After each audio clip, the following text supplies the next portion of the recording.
Кыргызстандын башкы кардиохирургу, медицина илимдеринин доктору Калдарбек Абдрахманов 11 каналынын интервью түрмөгүнүн бул жолку каарманы. Дагы бир жолу саламатсызбы? Маегибизди баштасак, менин биринчи суроом эле ушул сизди кыргызстандыктар, Кыргызстанда эле эмес, КМШ аймагында десек болот, сиз баягы жарык өчүп калганда, үйдө алып калбай, 20 мүнөттөн ашыгыраак убакытта ушул чөнтөк телефонунун жарыгы менен операциясын улантып кеткен хирург катары кенен таанымал болдуңуз. Азыр ошол бейтап кардарыңыз менен байланышыңыз барбы? Ал кишинин саламаттыгы кандай? Ошол тууралуу айтып берсеңиз. Албетте, бизге келип дарыланып операция болуп кеткен оорулардын дээрлик бардыгы биз менен байланышта болот. Анан өзгөчө жанагындай өтө татаал операциялар, жанагындай чуулгандуу бир окуянын тегерегинде болгон операциялар албетте оорулар менен байланышта болобуз. Алардын ден соолугун көзөмөлгө алабыз. Бизде бардык операция болгон оорулар көзөмөлдө турат. Ал кызыбыз ошол жакында турмушка чыган байке тойго чакырам деп коюп жүрөт. Жакшы жаңыңыз бар экен. Ошол турмушка чыга элек окшойт. Электр тогунун жок болуп калышы, генератордун жок болуп калышы бул ошол окуя чагылдырып чыкты медицина тармагындагы акыбалды. Жакшы жагы. Жаңы министрибиз келгенде, мына Талант Батыралиев келгенден кийин 2 айдын ичинде ревизия жасап чыкты да медициналык мекемелердин бардыгын. Ошонун негизинде 453 медициналык мекемеде генератор жок экен. Элестетсеңиз, эгерде бизде ошондой окуя болбосо, ошол 453 медициналык мекемеде генератору жок отурушмакта. Эми жашырыштын кереги жок, биздин врачтардагы мындай кыргызча айтканда жоош момун бергенин алып иштеп койгон адамдарбыз да. Ачык чыгып бетке айтып проблема кылганды жакшы көрбөйбүз. Ошонун кесепетинен ошол 453 мекеменин глава врачы унчукпай отургандыктан ошондой акыбалда иштеп атышкан да. Эми Кудай сактап ошондой биздикиндей бир окуялар болгон жок, чоң окуялар. Бирок майда барат, ошо свет өчүп калгандар катардагы демейдеги окуя да. Ошон үчүн кийин бир жылдын ичинде генераторлар сатып алышты. Чыгып кеткенден кийин ушул тармакта маселелер кайсы бир маселе чечилди. Кийин ошол медициналык мекемелерге генератор алып берип коюшту да. Бул жагынан мен ушул окуя бизге бир жардам берди деп айта алам да. Кыргызстанда күнүгө статистикага кайрылсак 50дөн киши ошо жүрөк ооруларынан каза таап турат экен. Ал эми жылына 20 миңге жакын адам болуп калат экен. Бул Кыргызстан КМШ өлкөлөрү ичинен ошол жүрөк ооруларынан кишилери эң көп каза тапкан өлкө катарына кирет деген түшүндүрөт экен да. Мунун себеби эмнеде? Бизде адамдардын жүгү оорбу, көп капаланышабы, же болбосо саламаттыгына анча көңүл бурушпайбы? Биздин эл, ушул биздин өзгөчө кыргыз эли ушундай чыдамкай да. Ушундай чыдамкай. Ушул буту баспай жырылып баратканда анан келет да больницага.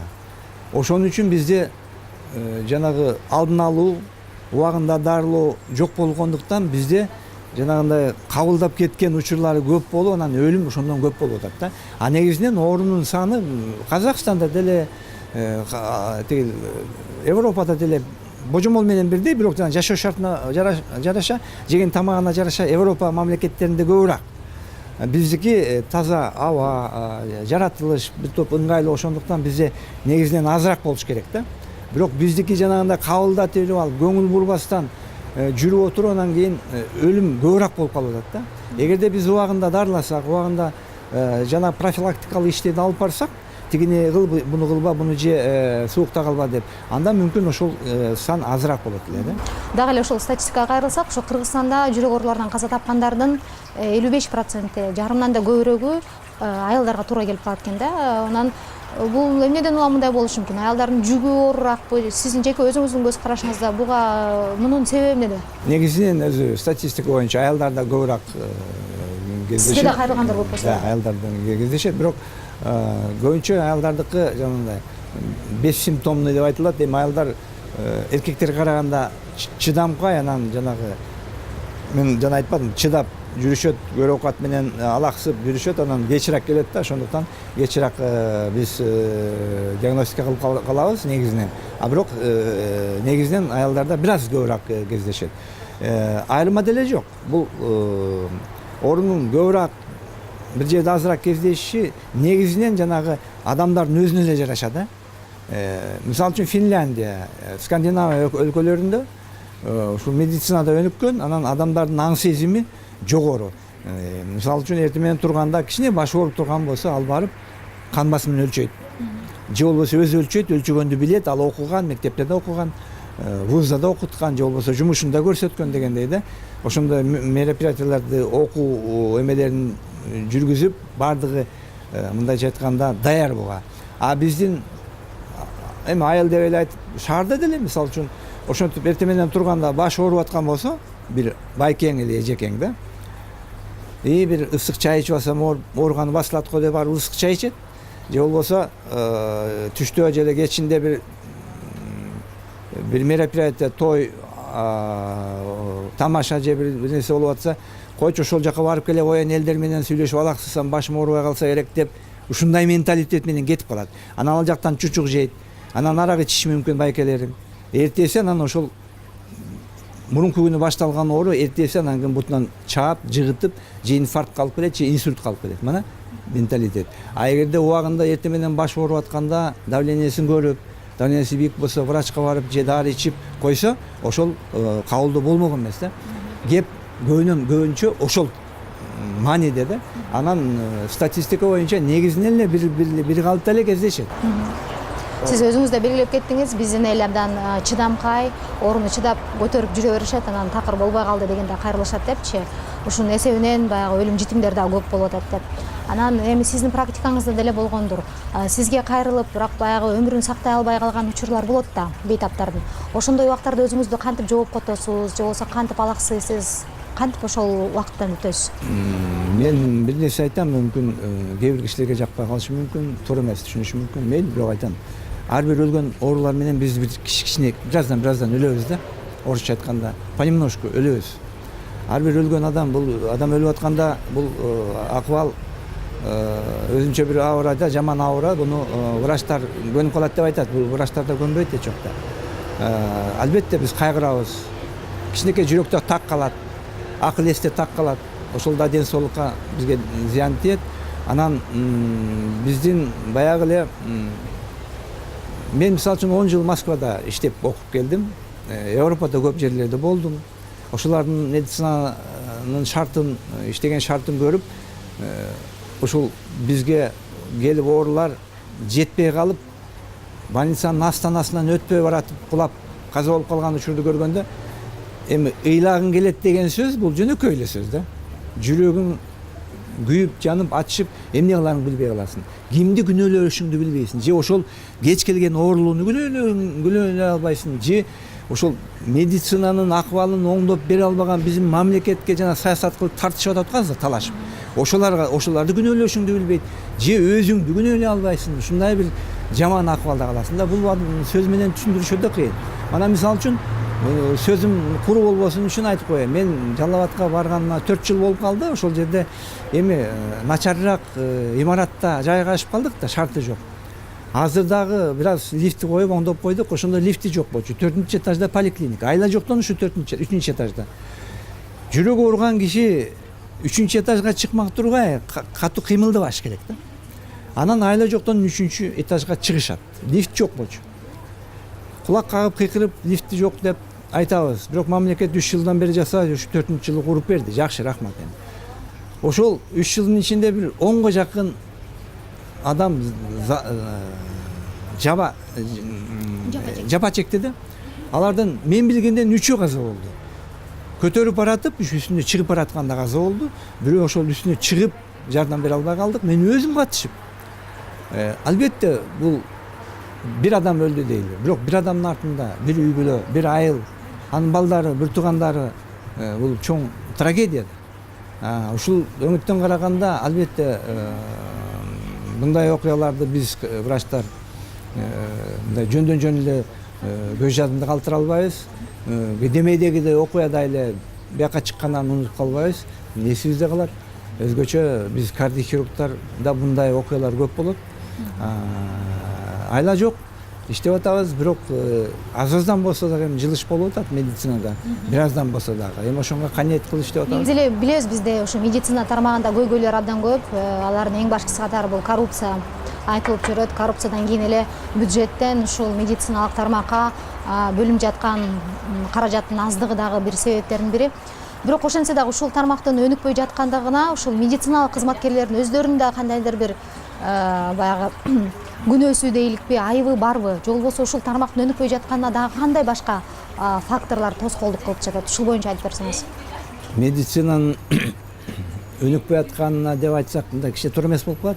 Туура айтыш керек да, негизи медицинанын акырындап жай өтө эле жай өнүгүп атканына тоскоол болгон нерсе, биринчи эң башкы нерсе, мамлекет медицинага жетишерлик деңгээлде көңүл бурбай атат. Бул 10 жылдап келаткан оокат. Бул совет доору курагандан кийин, эски медициналык система бузулгандан кийинки оокат ушул. Мамлекет эми мамлекеттен башка проблемалар көп болуп атат окшойт, медицинага көңүл бурбай атат. Бул бир. Экинчиден, жана мен айтып өттүм учкай. Медицинага, адамдын өзүнүн ден соолугуна, адамдардын элибиздин ою биз каалагандай болбой атат да. Өзүнүн ден соолугуна маани бербейт. Өзү жоопкерчиликти албайт. Буну врачтар караш керек, мамлекет караш керек отурат. Бул экинчи чоң маселе. Ушул эң чоң маселе. Анан эң акыркы, жана сиз айтып аткан суроо менен байланышкан проблема, бул биз совет доорундагы врачтарды, мен ошол убакта тарбияланып, ошол убакта иштеп калдым да. Азыркы врачтар, биз да, мен дагы ошолордун ичинде өзгөрдүк да. Биз врачтар өзүбүздүн халатыбызга болгон мамиле такыр өзгөрдү. Биз врачтык өзүбүздүн турган турпатыбыздан бир 60%-тин 70%-тин гана аткарып атабыз да. Илгерки жанагы классикалык формада врач деген түшүнүккө биз өзүбүз кичине толук маани бербей атабыз. Жанагы коррупция дагы, паракорлук дагы, дагы толгон токой жаман нерселердин баардыгы ошон менен байланышкан. Эми сиз айткан суроо боюнча, мурдагы медициналык мекеменин жетекчиси бул өтө жооптуу кызмат. Анан главный врачтар менеджерде болушкан, баардыгы болушкан. Азыр мисалы үчүн кээ бир больницага барсаңыз, эшигин алды чаң баскан, аптекалар менен толгон, кирсең больница деп турат. Бирок андай болбош керек эле да. Аптека базар болбош керек. Эшигин алдында эртең менен жок дегенде суу чачып, шыпырып койсо болот да. Же болбосо дуалын актап койсо болот. Ошону жасашпайт да. Буга чоң акчанын кереги жок. Буну айтып атканын себеби, биз врачтар, ошо жетекчилер дагы өзүбүздүн милдетибизге, өзүбүздүн ак халатыбызга башкача мамиле жасап баштадык. Ошол дагы чоң проблема, медицинаны токтотуп аткан. Негизи медицина тармагындагы көп өкүлдөр, адамдар арасында сизди абдан баалашат, сизди жетекчи катарында көрүшөт экен, бирок анан өзүңүздөн билелик дегилек, ушу сиздин министр, саламаттыкты сактоо министри болуу амбицияларыңыз барбы? Медицинаны азыр ушул чукул оңдоп кетиш үчүн биринчиден албетте эрктүү, эрки күчтүү, эч кимге көз карандысыз ойлонгон адискөй профессионал жетекчи врач, практик керек да. Ал бул жерде илимдин профессору или илимпоздун деле кереги жок. Бул практиканы өзүнүн башынан өткөзгөн. Анан ошо жана башында айтпадымбы? Орусча волевой, эрктүү, эрки күчтүү, эч нерседен тайманбаган, ушул айтканын жасайм деген, эл үчүн, медицина үчүн деген. Биринчиден жетекчи керек, медицинаны оңдош үчүн. Экинчиден, баарына эле белгилүү, каражат маселеси. Бул өкмөт менен байланышкан. Чоң каражат болбосо дагы, эми реформа деп отуруп, көп эле каражат жок кылдык. Бир топ каражат керек. Бул маселени чечиш үчүн дагы эрк керек да. Анан кийин эң акыркы маселе бул медицина тармагы да саясатташып кетти да. Ошо саясий эрк керек да, медицинаны оңдош керек деген. Ошол жогору жактан, ай балдар, медицинаны оңдойлу биринчи. Анан кийин чек араны тосойлу дегендей сөз керек да, идеология керек. Ошондон улам мен де андай жетекчи болуп отуруп калсам болуп калса мен кандай иш кылат элем деген менде андай бир мындай ойлоно турган ой жок. Мен автоматически ошол нерсени жасамакмын. Биринчиден мен Алмаз Шайшеновичке эле кайрылмакмын да. Мындай деп, Алмаз Шайшенов, могу мен саясатты көп мындай жакшы түшүнө бербейм жана эмесин. Бирок министрди шайлаганда депутаттар шайлап атпайбы? Партиялар алып шайлап атат да. Өзү шайлаш керек. Бул стратегически чоң отрасль да. Саламаттык сактоо бул адамдын ден соолугу менен, мамлекеттин турган турпаты менен байланышкан, адамдар менен байланышкан нерсе. Адам ресурсу болбосо мамлекет кайда? Ошондуктан бул өтө стратегиялык отрасльди өз колуна алып, өзүнүн жетекчилигинин алдында министрди өзү шайлаш керек да. Ал кишини кааласа 10 жыл отургузсун. Бул эрктүү ушул иштейт, 5 жыл отурсун деп. Анан биздин министрлер, байкуштар, менин курсташтарым мүчө министр болду. Сурасам айтып берет, эртең эмне болуп кетерин билбей эле отурасың дейт. Анан кантип ушул министр келген министр оңдойт? Ал министрден зависит этпейт. Ошондуктан бул биринчиден ошо саясий маселесин чечиш керек. Жанагы министерство обороны чоң кызматтарды министр президент шайлайт да. Ошонун ичине министрди да, министр здравоохранения киргизиш керек да. Ал киши өкмөт алмашкан сайын алмашпаш керек. Ал ошо бир планды иштеп чыкты 5 жылдык. Ошону аягына чыгыш керек. Эгер ал аягына чыга албаса, ал киши жооп бериш керек. Ошол министр болгон киши. Саясатка жакын эле экенсиз, саясий чөйрөдө адамдар менен жакын мамилеңиз, катнашыңыз бар экен. Өлкөдө болуп жаткандагы окуяларга сереп салып турасыз. Мына азыр ушул күндөрү Кыргызстанда конституцияга реформа киргизебиз деген бир чоң маселе болуп атат. Анан сиздин көз карашыңызда биздин баш мыйзам өзгөртүүлөргө жана толуктоолорго муктажбы же муктаж эмеспи? Бул баш мыйзамдагы жанагы бул жашоо эрежеси да, туура, менин түшүнүм боюнча. Мына айтпадым 10 жыл мен эки чоң мекеменин жетекчиси болдум деп. Чоң мекемелерде дагы уставтар бар да. Ошол жерде эң негизги маселе директорду кантип шайлаш керек. А директор ким болуш керек? Аны кантип шайлаш керек, кандай технология менен. Уставтарды өзгөрткөндө мындай өзгөртөт да. Эгерде директор болом деген киши ушул кандидатура же бийлик тараптан же өзүнөн чыккан киши ушул туура келбей калса жана уставдын ошол жери уставды өзгөртөт. Менин жаман оюм, албетте менин жаман оюм. Конституция деле ошондой да. Эми ошол мекеме же болбосо мамлекет ошол устав негизинен эми туура эле жазылат да. Бир конституциялар деле мамлекеттердики примерно бирдей эле болот да негизинен жана адам укугу бардык жана пункттары. А уставда деле ошондой жер каралган. Илим, практика, финанс маселелери деген эрежелер бирдей эле. Айырмалар бир аз болушу мүмкүн. Коллективдер же болбосо мамлекеттер жашай берет. Элдер жашай берет. Тигиндей реформа, тигиндей устав, мындай устав, тигил конституция, бул конституция. Ошол кеп ошол жерде иштеп аткан коллективде. Коллективде бир 4-5 киши жана бунтарлар болот да, туура эмес, бири-бирин жамандашып, ушакташып, жердешчилик кылып. Ошолар канчалык идеальный устав жазылган болсо дагы ошол институтту төңкөрүш кылып, талкалап жок кылып жиберишкен киши. Директорлордун биринин артынан бирин кетиргенге шарт түзүп, ошондой устав идеальный болсо да ошондой кылышат да. Ошондуктан ушул мен аналогияны айтып атам да. Конституция деле ошондой документ деп эсептейм да. Ошондуктан кеп конституцияны өзгөртүштө эмес, кеп биз өзүбүз ошол конституциядагы нерселерди ирети менен ошонго татыктуу болуп жашаш, анан ар бир адам өзүнүн милдетин так аткарыш керек да. А бийлик деген кичинекей эле директор, замы, бухгалтерия дегендей эле президент, премьер деген бир кыска бир уч эле кишилер да.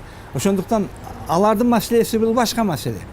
Аны алар өзү чечсин, бирок элге кайрыларым ушул эл ар бир адам Кыргызстан үчүн жашаш керек. Кыргызстан үчүн деген ар бир адам өзүнүн үй бүлөсү үчүн жакшы иш кылыш керек. Тилекке каршы өзүнүн үй бүлөсү өзүнө бир жакшы иш кылбай туруп, мамлекеттин проблемасын чечем деген жигиттерибиз чыгып атат. Мен ошоларды көрүп алып, сен экөөбүз кээде байланышып атсаң, мен окуп атсаң керек, мен кээде ошо реплика жазып коем Facebook'тан.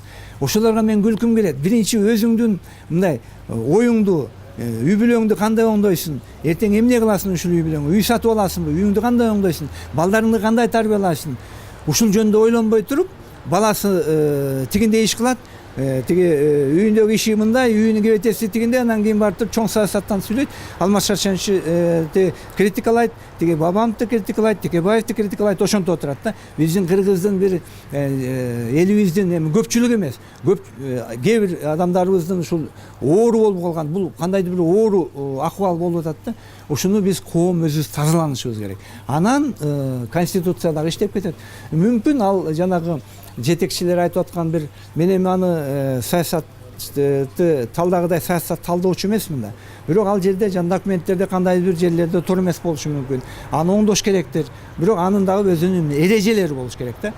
Саясат боюнча кээбизди жыйынтыктап эми сиздин жеке жашооңуз, коомдогу көз караштарыңыз жөнүндө дагы билсекпи дегенбиз. Негизи сиздер ошол жүрөк оорулуу болуп келген адамдарды, бейтаптарды карайсыздар, жардам бересиздер. Бирок силердин өзүңүздөрдүн да бир жүрөгүңүздөр ооруйт да, силерди бушайман кылган нерселер бар да коомдо. Ошол нерселер кайсы нерселер? Эмнеге бушайман болосуз, эмнеге жүрөгүңүз ооруйт, эмнеге күйгүсүз, эмнеге бышыгасыз? Жасаган жумушум жанагы жүрөк операция жасагандан кийин реанимацияда ал оорулуу бир 5, 6, 7, 8 саат өзүнө келгичекти оорулуунун алдынан чыга албайсың. Кабинетте отурасың, ошол кездерде бош убактар болот. Анан кичине өзүмдү алаксытып, турмуш жөнүндө, коом жөнүндө көп нерселерди ойлоном. Азыр жакшы интернет бар, көп маалыматтарды аласың. Анан адамдардагы мындай кайдыгерлик, биздин элдеги кайдыгерлик мени кооптондурат да. Анан биздин элдеги кайдыгерлик көбүрөөк. Анан жана бизде оомабыз да. Бирөө бир нерсе көтөрүп чыкса, бир байрак көтөрүп чыкса, артына ээрчип кетмей адатыбыз бар да.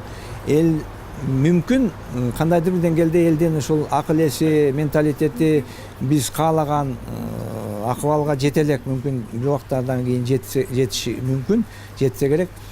Бирок орчундуу бир маселелер жөнүндө айтып кетейин. Мен тил маселеси өтө кызык, өтө мени мындай толкундантып, кооптонткон нерсе. Себеби мен дагы силерге окшоп эле кыргыздын жаранымын, кыргыз болуп төрөлгөм. Байдылда агайыбыз айткандай, кыргыз болуп төрөлгөм, мен кыргыз болуп өлөм.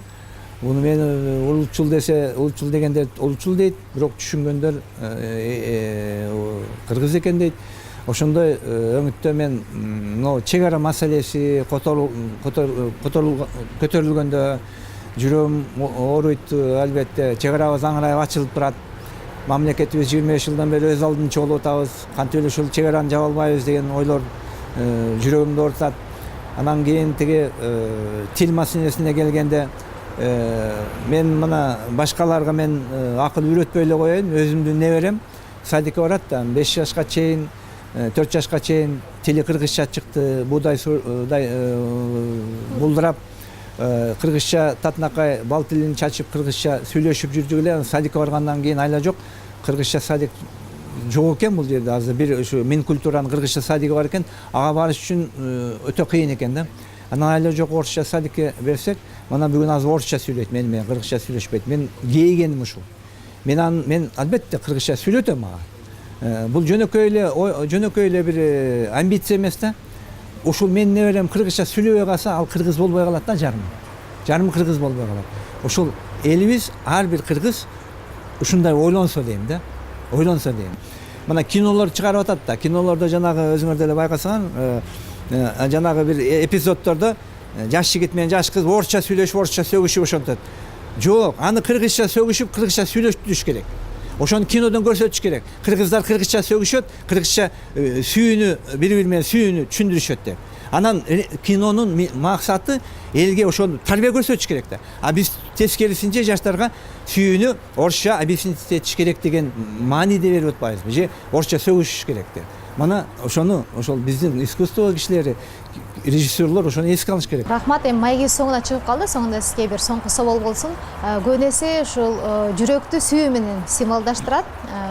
Жүрөк десе сүйүү, сүйүү десе жүрөктү тартышат да. Анан ушул нерсенин канчалык бири-бирине байланышы, чындыгы бар. Анан сиз өзүңүз эле сүйүү деп эмнени билесиз? Жүрөк деп эмнени билесиз? Сүйүү менен жүрөктү чындап эле ошондой байланыштырышат да. Сүйүү бул жүрөктөн чыгат дегендей. Жок, ал жөнөкөй эле мындай түшүнүк, бирок анын келип чыгышынын себеби мындай да. Мисалы үчүн сиз бир жигитти жакшы көрүп калсаңыз, ал кишини көргөндө алып карып сүйлөшө албай же ошондо пульсуңузду кармасаңыз, жүрөгүңүз катуу сого баштайт да. Анан ошол жүрөгүңүздүн согуп атканын сезесиз да, жүрөгүңүз дүкүлдөп кетет. Анан ойлойсуз да, жүрөгүм жүрөк менен байланыш бар деп да, жүрөк менен сүйүп атам дегендей. Бирок ошол эле учурда бир жерден коркуп кетсең деле жүрөгүң патрайт да. Ошондон келип чыккан нерсе да, албетте жүрөк менен сүйүүнүн байланышы бар деген нерсеге кошулуш керек. Себеби сүйүү бул өтө эмоционалдуу чоң бийик туу чокусу. Сүйүү сезими. Ар бир ушундай эмоционалдык сезимдердин эмеси мындай сырткы ички көрүнүшү ошол жүрөктүн иштөө ыргагы менен, жүрөктүн согушу менен байланышкан да. Ошондуктан бул сүйүү менен жүрөк ушул байланышкан деген нерсени туура түшүнсө деле болот ошондой. Негизинен анатомиялык медициналык көзкараш караш менен караганда мындай жөнөкөй эле ушул жүрөктүн жана катуулап согуп кетиши, ушул жакшы нерсени көргөндө, жакшы окуя болгондо бул эмоция менен байланыштуу. Эмоция менен байланыштуу нерсе. Сизге чоң рахмат.